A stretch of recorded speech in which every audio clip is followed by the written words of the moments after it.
All right, we're gonna do another unboxing video, real quick one. This is one of a army style, military style canteen with nesting cup and cover, and a titanium camping spoon. All right, let's get started. Always difficult doing these videos one-handed because you're holding the phone. Here it is. Now this, I'm gonna use my feet to help myself. Now this is a stainless steel cup. I was a little disappointed when it showed up in a small box. The canteen is kind of small. It is only 1 quart. Hindsight, I kind of wish I had gotten a bigger one. For any type of real survival, you need at least over a 2 quart canteen, and this is only 1 quart. So I kind of wish I had got the 2 quart, but oh well. The product is made in China. Okay.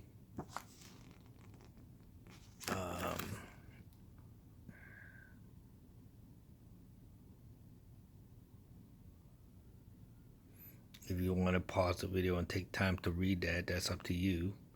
But let me see. Here is the item.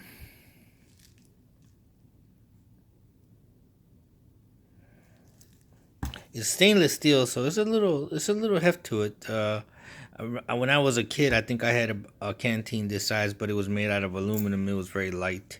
It had a similar carrying case with a similar type of belt clip here. You could tell that the chain is made out of something really cheap. I don't know. I think it feels more like plastic than anything else. It's probably real cheap grade aluminum, or so is this. It's almost like a tin, soda drinking cap. I mean, drinking tab material. All right, let's take it out of the carry case. Looking at the reviews on Amazon before I purchased it, everybody gave the quality of the cover. They call it the cover for the canteen this year. Very low grade, very bad reviews. They're saying that the the latch breaks, button breaks, tears, or whatever. Cheap quality. It doesn't feel too cheap, but I guess the proof is in the pudding after you wear it or carry it around if it does any damage. But I'm not liking this too much. This clip here, not sure why they designed it this way. Here's the belt loop, and I can see everybody complains that it's too low on the pouch, sewed on too low, and it kind of makes the bottle feel like it's gonna lean outwards too much. Okay, I'm gonna take it off of my feet again because I'm doing one-handed. There we go. All right, comes with the nesting cup.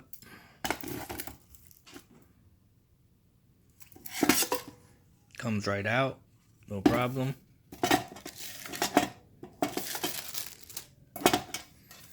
So this being stainless steel, you're supposed to be able to cook with it, boil water with it.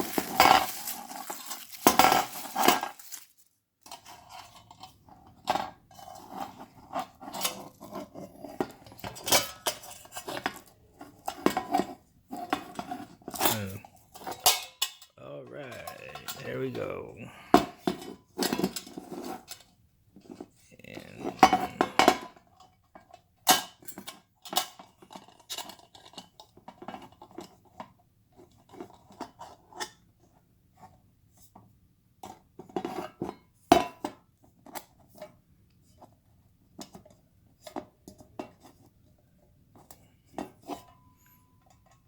right, there we go.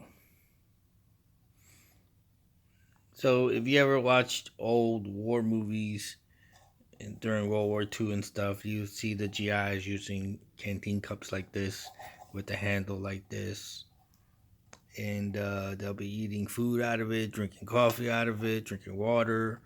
Well, actually, they just drank the water right out of the canteen. But my plan and usage of this was to use it as my cooking utensils. I'm gonna boil water in this, make oatmeal with it, drink coffee with it, make cups of soup, whatever. You know, the water. I really do wish I had gotten a little bigger of a water container. I wish this was a little bigger, 2 quart. So maybe the next one I'll get a bigger one. But we'll see how this one fares. All right, that's it for the canteen. If you're curious about it, you can go online, Amazon, and look it up. It was $18.88. Here is the titanium cooking spoon. Camping spoon. Get this out of its little carry case bag.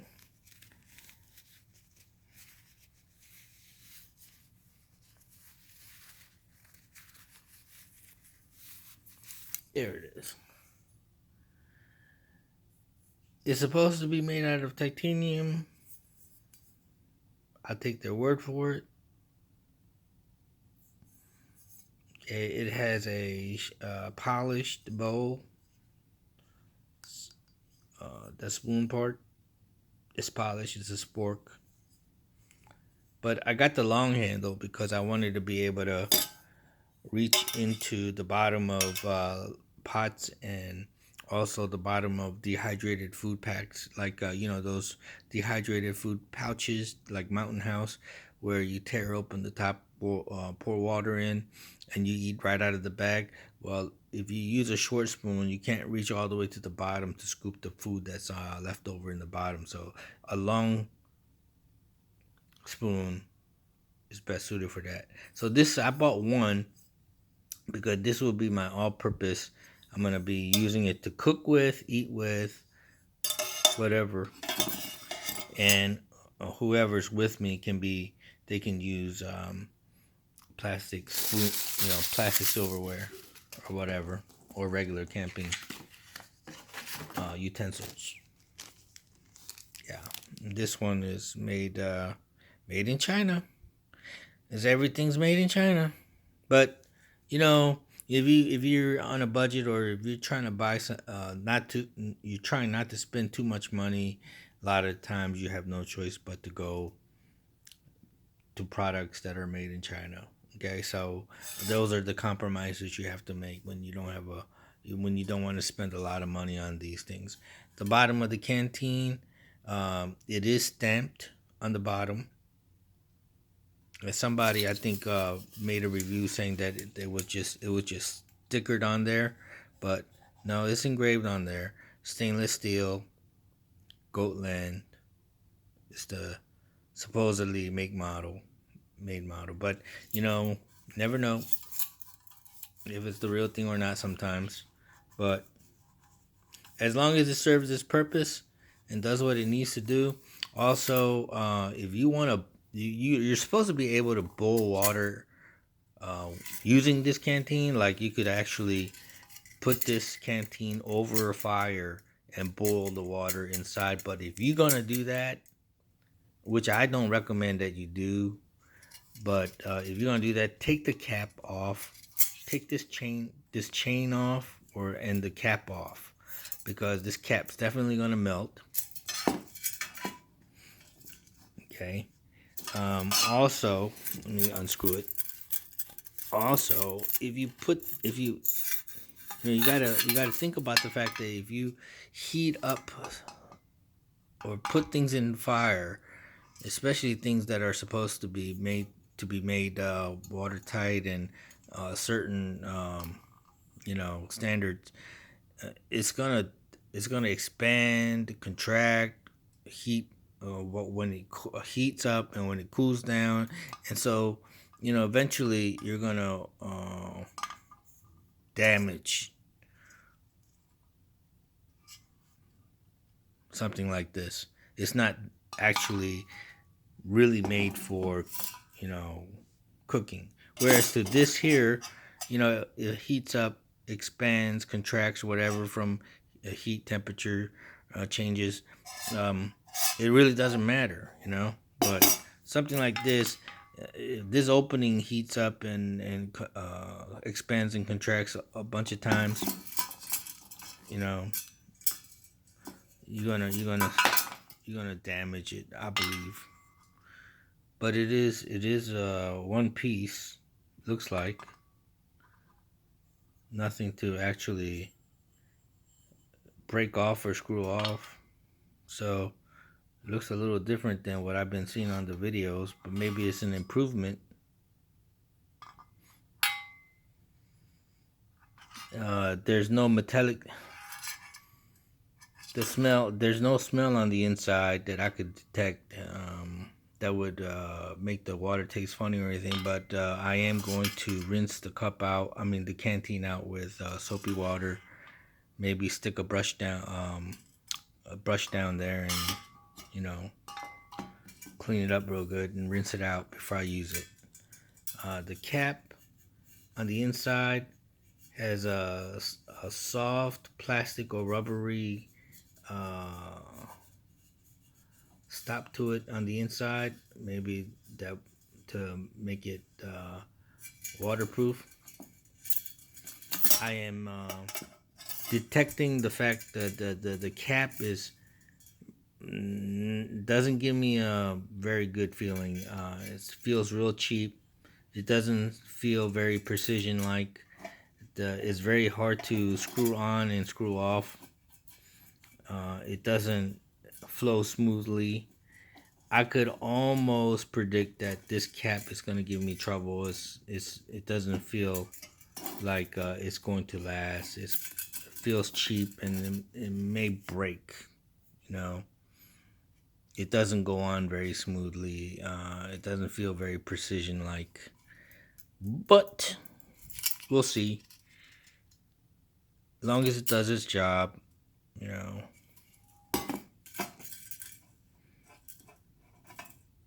Yeah, this cap is.